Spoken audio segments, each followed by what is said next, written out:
Hey guys, this is Chapter 9, Water Resources, and you're looking at the beautiful Klamath River.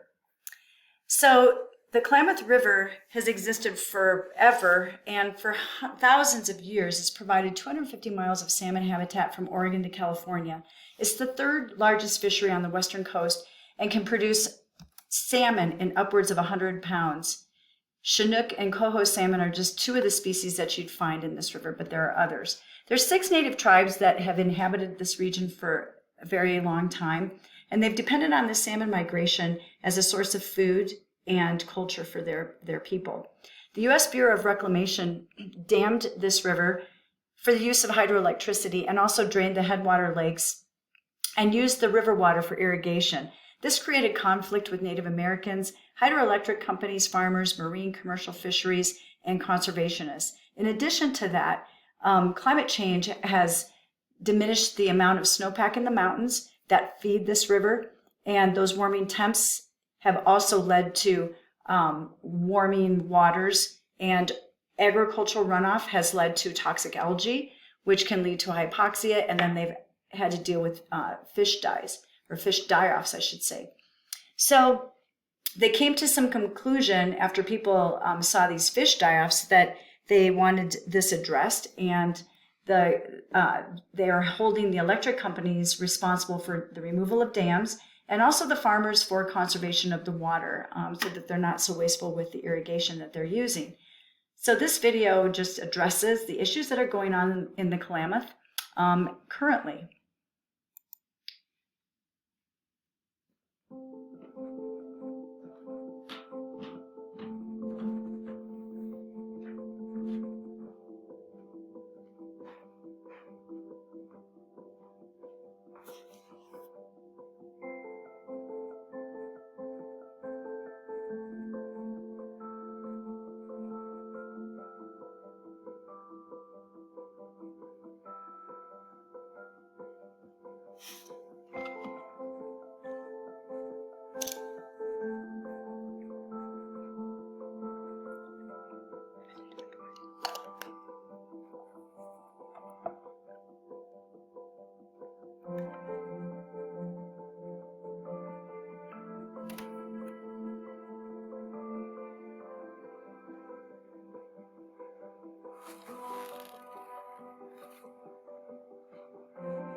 So I wanted to just share some really interesting information about just 5 salmon species you might find in Alaska. So here's the Chinook or king salmon.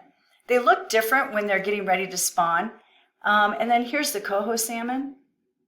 You've got the sockeye or red salmon, the chum or the dog salmon, and the pink salmon. When the salmon are getting ready to actually move from the ocean into a river, they have to transfer through that area through an estuary. So they go into the river, they migrate up, they lay eggs, and this side of this image will show you the freshwater cycle, and then this side is the marine cycle. So the spawners will move up the river, and they actually go back to the river where they were spawned. They lay their eggs, and then they go through several different life stages. As the eggs develop, they move from the egg to the alevin, to the fry, to the parr stage. Then the parr will move into the estuary and move out from there into the open ocean in the smolt stage, and then eventually growing into an adult salmon. Once they've lived in the ocean from anywhere between 1 and 2 to 3 years, depends on the species, it differs, they then move into their spawner stage. And once they're in the spawning stage, Many of the species will form this hook jaw, so they're unable to feed. They use all of their body reserves to get them from the ocean through the estuary and up the river through that migration route to get to the area where they will spawn, which is where, like I said earlier, they were spawned. So with regard to our water resources on Earth, we have to understand that the usable water that we have is very rare and finite. 97% of the ocean, of the Earth's water is ocean, and only 2.7% is fresh water. And so if we look at that amount of fresh water, 77% is caught up in ice and glaciers. We have 22% that's found below the Earth's surface in aquifers or groundwater. We have about 0.03% in our atmosphere, and that leaves only about 0.4% of water that's available on the surface. So in water, that water would be in streams, lakes, and rivers. So aquifers are areas underneath the surface where water can be found in permeable layers of rock and sediment. Unconfined aquifers are aquifers that have porous rock covered by soil, and the water would be found within that area. And a confined aquifer is surrounded with impermeable layers of rock or clay. Here's an example of that where you can see a confined aquifer. You've got impermeable rock between on the outside of the aquifer. So this could be granite. And then you've got the unconfined aquifer above it. And so you can tap into that easily and get water for your sources. The unconfined aquifer could be recharged through a stream. It can also be recharged through water that's infiltrating from precipitation that falls on it. This little image right here is showing you an artesian well. Once water is tapped from a confined aquifer, it can be under pressure and then flow without having to be pumped.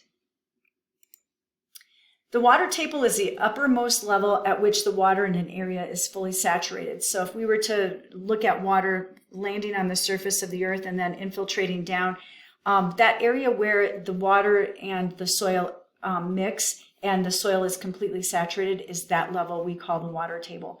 The recharge is the area where water is coming back into an aquifer underneath the surface of the earth or in the groundwater.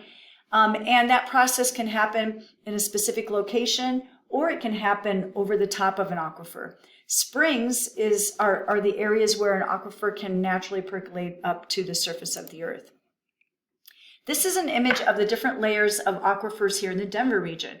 So we're just looking from top to bottom. You've got the Denver, the Arapahoe, the Laramie, and the Fox Hills sandstone. And then Pierre Shale, which is an impermeable layer below. The shale is actually permeable, but I mean, that's the layer that's underneath is what I meant to say.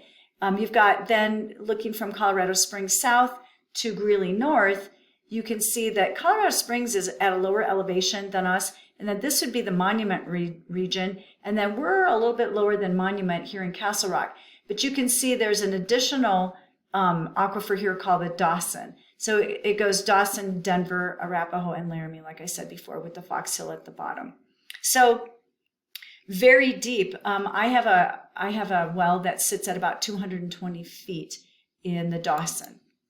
This is just an area or an image that's showing you the different areas of recharge that can be putting water back into the system. So the water table is denoted by this dotted line, and then this is the aquifer region right here. And so you can have water coming back in through canals, through recharge basins, through rivers. It can be from surface runoff and precipitation that runs into these areas, and then it just infiltrates down below the surface of the earth.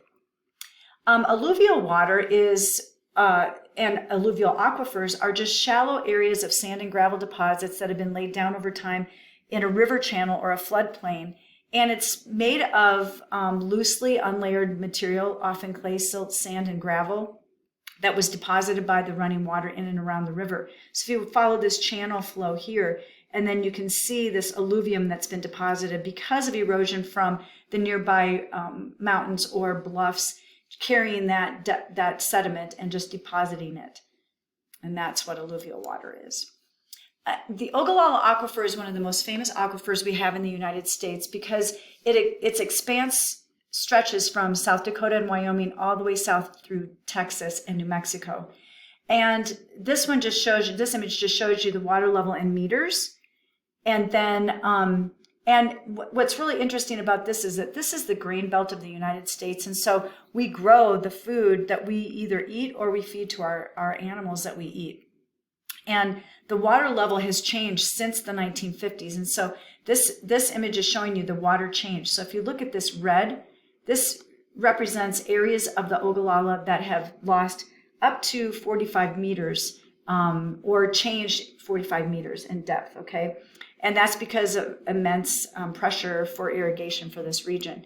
And this one is showing you the current thickness of the Ogallala Aquifer, and it's just showing you the saturated thickness in meters as well. So what's interesting is just that this aquifer is under immense pressure to provide the water that's needed. When we overpump, and when we just irrigate in general, we're pumping water out of these aquifers, spraying it on these crops, and then the water that evaporates into the atmosphere goes up as pure water, but the salts that are left behind can also create a salinization issue. So the soils tend to be becoming more salty as time goes on because of the immense irrigation that we're using. Cones of depression can occur anywhere where there's no longer groundwater. So in an area, let's look at this one on the left, where you've got several wells. These people on the far left and the far right are just pumping water down into an aquifer, and you've got the water table at the uppermost part of that water. You've got a well from an agricultural area as well. So there might be just minimal pumping, and then if we get into spring and summer where this agricultural area is in need of a lot more water for the crops and the animals that they're raising, they might be pumping more, and that could create a cone of depression. And this happens oftentimes where the overpumping diminishes the water table. You can see that it's lowered here. And so then the people on the outsides of this cone of depression are no longer able to obtain water through their wells. Something similar can happen along the coast, and we call this saltwater intrusion when a cone of depression forms. So in the left image, you can see that the water table is up here, and you've got the level of the seawater. So you've got equal pressure pushing from freshwater pushing on the saltwater, as well as the saltwater pushing on the freshwater. But if you build a home there and create a cone of depression, there's less freshwater pushing, and it allows saltwater to intrude into this well where the freshwater is being pumped, and you now no longer have water that you can drink. It's salty. Surface water in the world, like I said earlier, comes in the form of streams, rivers, ponds, lakes, and wetlands. The largest rivers are the Amazon, the Congo, the Yangtze, and the largest lakes are the Caspian, Lake Superior, Victoria, Huron, Michigan, Tanganyika, and Baikal. I like this image because it shows you in comparison the Great Lakes and the Caspian Sea and some of these other large lakes to the size of Great Britain. It's kind of interesting to look at their size. They're huge. So how do lakes form? Some of them form when mountains push up and isolate regions. So the Caspian Sea right here was an example of that. We know this happened because that water is salty. Another reason is for tectonic activity around an area where water is, and if a depression forms, it can fill in. That fissure can fill in. Lake Victoria, Tanganyika, and Baikal are examples of where that's happened. And then glaciation can cause the formation of large lakes, and that's what happened with our Great Lakes region. So the Great Lakes, like I said, about 14,000 years ago, we experienced an ice age that formed these giant glaciers. We call them continental glaciers because they came from the North Pole and the South Pole, and they just grew like continents over our continents. And then as they started to recede, when the Earth started to warm up about 9,000 years ago, well, between 14 and 9,000, as they were receding, they started to dig out the depressions that then filled in and eventually formed about 4,000 years ago the complete Great Lakes region. And here's a picture of the Great Lakes and how large they are in comparison to the rest of the United States. This is a beautiful picture showing their size. And then I wanted you to take a look at this satellite imagery of the lakes. So take a look at the color of Lake Superior, Ontario, Huron, and Lake Erie and Michigan. But take a look at Lake Erie in particular. Look at the different color. And I want you to think about what might have caused that for a moment. You can see a little bit of that color on the edges of Lake Michigan and Lake Huron as well. So if you were thinking agriculture, you're right. These areas, especially Lake Erie, is in an area that we would consider a high agricultural area. And the fact that Lake Erie is the shallowest of the Great Lakes also impacts this lake. The nutrient runoff in the form of nitrogen and phosphorus is so large in this area that we have large algae blooms that occur. So you're witnessing right now a time when algae was actually blooming immensely, creating this hypoxic eventually situation and probably a pretty large fish kill. So that leads us to this discussion of productivity in a lake. So when the nutrients go into the lake, we would call that productivity. And so in an oligotrophic lake, you have very little amounts of nitrogen and phosphorus. Mesotrophic, you have moderate levels, and eutrophic, you have larger amounts. When we talk about freshwater ecosystems, lentic refers to still water, which are lakes, ponds, and reservoirs, and lotic are the flowing. So when we consider eutrophication, we're looking at the still water situations, because rivers can rid itself of the nutrients, whereas a pond or a lake cannot. So in this pond or lake, you can see that this man is in a boat, and there's been an algae bloom because nutrients were coming into that region. And then, and literally, you can imagine that oxygen does not have an ability to exchange between the air and the water. And then eventually, you'll have what forms a hypoxic situation and potentially a fish kill. So over time, natural eutrophication can occur in ponds and lakes, but it can take centuries. When we add nutrients to an ecosystem, that can happen very rapidly. So here's another image of an oligotrophic. So this is without a lot of vegetation. A mesotrophic, which is a situation where you would want this, and you've got a significant amount of vegetation, but not too much. And look at the biodiversity, lots of life. And then in a eutrophic situation, there's complete loss of water, pretty much, and it's turned mostly into a continental area. So sources of cultural eutrophication just means that it's coming from man-made sources. So cultural eutrophication means man-made. So you've got discharge from municipal sewage plants, so nitrates and phosphates coming from there. You've got detergents from homes. So buying detergents without phosphates is very important. I never buy detergents with phosphates in them. Nitrogen compounds that are emitted from cars, nitrous oxides, can combine with water in the atmosphere and form nitric acid, and that can be a source of cultural eutrophication. So can runoff from just plants and also the erosion of rocks that have nitrates and phosphates in them. And then you've got fertilizer from agricultural fields and from manure feedlots. You've also got runoff from the streets, lawns, and construction sites that might carry with them nitrates and phosphates. And then also mining, construction, and poor land use. And then dissolving of nitrous oxides from combustion engines and furnaces. And then the discharge of treated municipal sewage can also have nitrates and phosphates. So all of those sources of nitrates and phosphates can cause to these, or be a source of productivity that can end up in these regions that can lead to algae blooms. And then because of the algae blooms, you have a high amount of bacteria that forms, and we call them biological oxygen demanding organisms. And because they demand oxygen, they take the oxygen out of the water, and that's what creates the hypoxic state, and that's what can lead to a fish kill. So some ways that we alter water is we can create levees, which are areas that are built up on sides of rivers to prevent the rivers from overflowing into nearby areas, might be, an agricultural field. A dike is similar to a levee, but it's built adjacent to the ocean to prevent flooding from the ocean. So this is an image of a levee that broke in St. Louis, Missouri in 2008 and flooded some fields. And then Hurricane Katrina in 2005 had dikes that broke, and that's what allowed the flooding to occur that was so catastrophic in New Orleans. So when we have a loss of water in general that leads to drought, it causes all kinds of problems for agriculture, livestock, people, and our soil. Our soil depends on water to allow for nutrient cycling and fertility to occur. And without water moving in the soil, neither of those things will happen. So prolonged droughts can lead to the drying up of soil, and that can lead to infertile upper layers. And if that topsoil blows away because it's so dry, then the underlayers become really hard and impenetrable, which means that water will not be allowed to permeate very easily.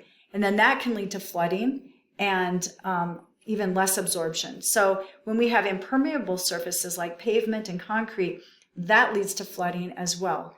That water then can inundate storm drains, streams, lakes, and rivers, and then also cause lots of crop damage. This is an example of another way that we alter water. We create dams, which are barriers across rivers to control the stream flow. And behind the dam, the area would be called a reservoir. This is the Three Gorges Dam on the Yangtze River in China. And they built this to control flooding and to produce electricity. The good things about this dam was that it produced a lot of hydropower, and it reduced flooding that would normally kill about 1 million people on the downside of the dam. But the bad things that happened was that it did flood 13 other cities, 140 towns, 1,315 villages, and displaced 1.3 million people. And it caused a lot of ecological disturbance. So dams can cause, lots of turmoil, both on one side and the other. And so whether to create a dam has to be weighed really heavily. What are the costs and the benefits on both sides? Some other things that we can do to alter water is create fish ladders for fish to migrate. So this is an example in New Brunswick, Canada, where this fish ladder was put in because they built a dam, and fish can actually use this to climb up the river to get to the spawning grounds that they would usually migrate through to get to their spawning. Aqueducts are canals or ditches that we use to carry water from one location to another. And this is the Colorado River Aqueduct that spans from Colorado to Los Angeles through the Mojave Desert. It's about 400 kilometers long. What's really crazy about this is that the aqueduct runs about 200 kilometers from Catskill Mountains to New York. This is another one. And both of these aqueducts are pretty old, and they can lose up to 50% of the water.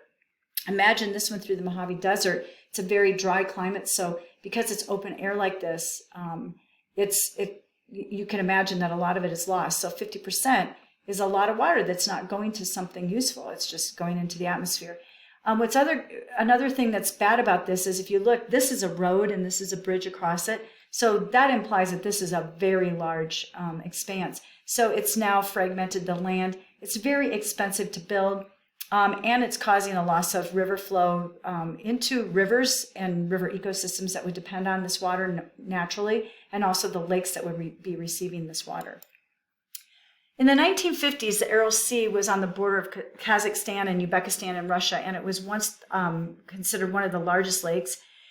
And there were originally 2 rivers that fed this lake that were eventually diverted, and the surface area has declined because of that by about 60%.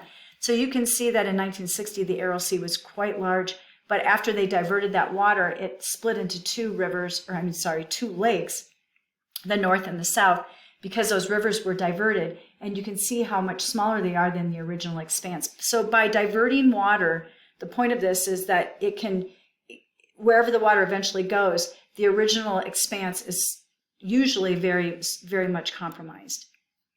So a lot of people ask, why can't we just take salt water and remove the salt?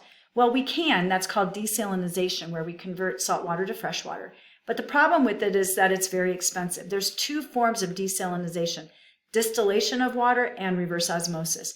Distillation is difficult because it requires a lot of fossil fuels to boil the water and then condense it into healthy drinking water. And you're left with this salty brine. The pros are that you do have clean, healthy drinking water.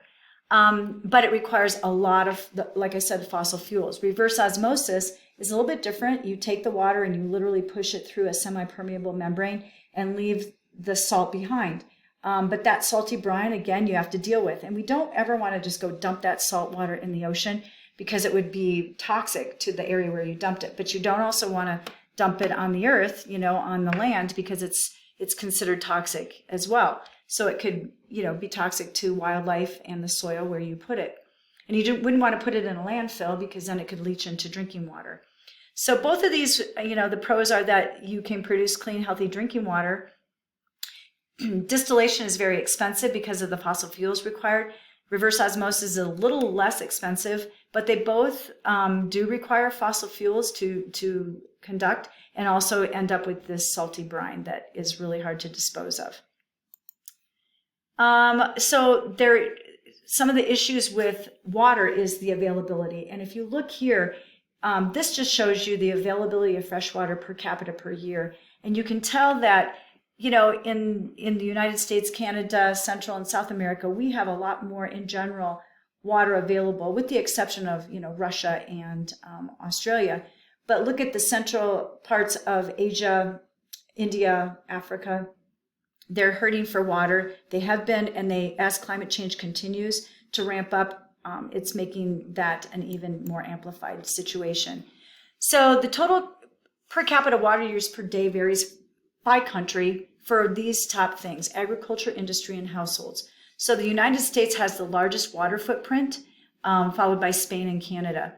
We use 1/3 of our fresh water for irrigation, and we also use a ton for raising livestock, for meat that we eat or that to feed the animals that we eat.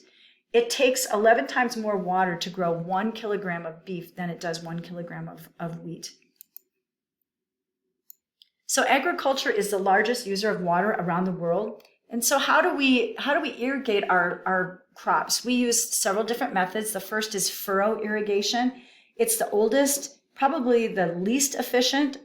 And the reason is because a lot of the water runs off or evaporates. We also use flood irrigation, where we flood an entire field. This is a little bit more efficient, but it disrupts plant growth, because if the root systems are submerged underwater for a long time, they can become waterlogged and the plants can be stunted. And then spray irrigation, it's more money than furrow or flood, but it's much more efficient because it's directed to a specific area. But the most efficient would be drip irrigation, where we bury hoses. It's 95% efficient. There's much less evaporation, because if we bury the hoses, the surface stays dry, and so there's not as much loss to evaporation. And then the weeds, you don't have to deal with weeds on the surface because the top is dry.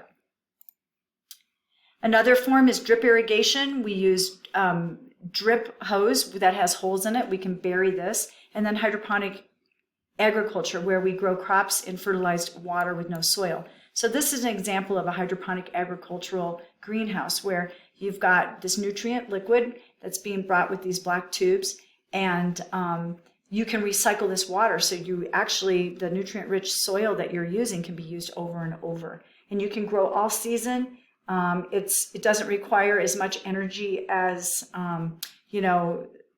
irrigation, the traditional irrigation, because you're in a greenhouse. So, and that's usually, the heat that's generated is from the sun.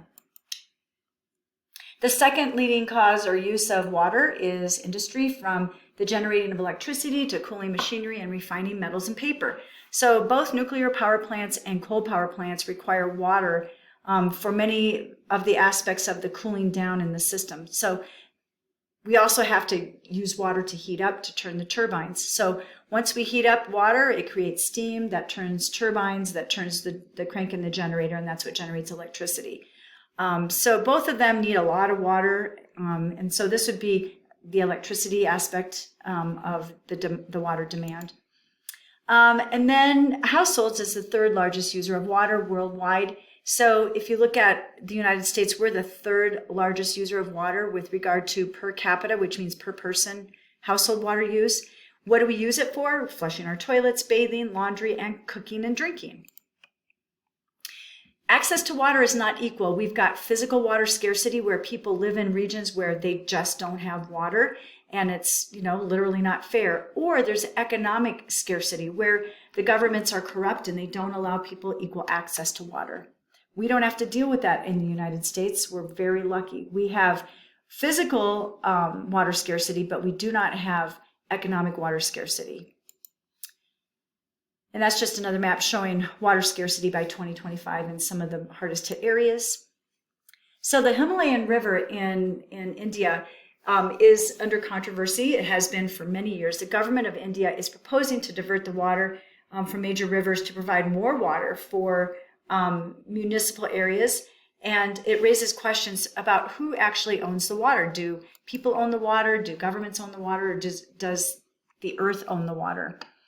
And it's interesting because our water withdrawal in the United States from 1950 to 2005 increased steadily up until about the 80s, and then it started to diminish, and then it's fluctuated up and down because of our growing population, but also it would diminish a little bit over time as we come up with new technologies for water conservation. So when we have fixtures, faucets, washing machines, toilets, shower heads, all of those things that help us diminish our water use, that would be a time when we would be lowering our water usage. But then our population grows again, so we have to come up with new technologies. So it's kind of an oscillating back and forth scenario. Water ownership, like I said before, is interesting because people can have rights to water, but they can't own the water in the United States. In other countries, it's different. So we like to use water conservation to diminish our water usage. And so here's an example of a xeriscaped landscape around a home in a desert region. They don't need water to grow grass because grass would not grow well there. And so all of these plants grow naturally without the need for water. So is the water in your toilet too clean? This is one of the questions in the book. It's a case study. And that really is an important question because we typically flush our toilets with clean water. It's the same water that comes out of your sinks. So there's been a push in European countries, and some people in the United States are pushing to use gray water. So gray water is not drinkable water. It's water that comes from bathtubs and washing machines, but it's perfectly fine to flush toilets with or to water our lawns.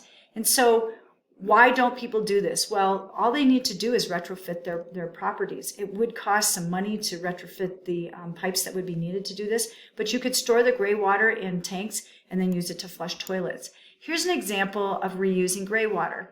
So this is actually a washing machine where you can put your clothes in, wash your clothes, and then the water from the washing machine can be used to flush the toilet. The last case study at the end of the chapter is about the California water wars. And so it's between the farmers and the municipalities. So $37 billion traditionally is used to grow fruits and nuts and vegetables for the United States. The temperatures in California are ideal, but the water is very scarce. So water has to be diverted for not only the agriculture, but also the growing population. People love California and want to live there. So in 1935, the Central Valley Project was created, which diverted 8.6 trillion liters of water for agriculture and the municipalities. This caused species loss and species endangerment and ecosystem disruption. And water contracts for farmers were so cheap back then that they didn't pay for the loss of species and the endangerment to the ecosystems that they disrupted. So the question really is, should farmers be given cheap access to water to protect existing agricultural industry there in California, given that they consume the majority of the water in the state, or should they be required to pay the same price for water as everyone else? And the government has given them this kind of ticket, so that they don't have to pay what everyone else pays because they're providing the food. But what that's done is not encourage conservation on their behalf. So there's no reason for them to conserve water or use smart methods of conservation. So they really have about 4 choices. If farmers' cost increase, they would have to either raise the price of their crops, switch to less water-intensive crops, use more efficient irrigation methods, or sell their farms. So there's costs and benefits to each of these choices. If we raise the price for the crops, then that would filter down to us, and our food would cost more. If they switch to less water-intensive crops, that would also filter down to us because maybe they wouldn't be able to grow the foods that we're used to getting.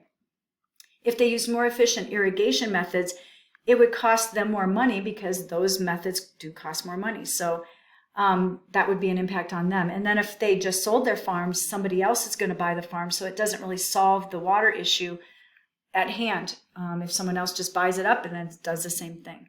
So we've got this conflict going on in all areas where agriculture is occurring to grow food for us because of the water needs in those regions. That's it for chapter 9, guys.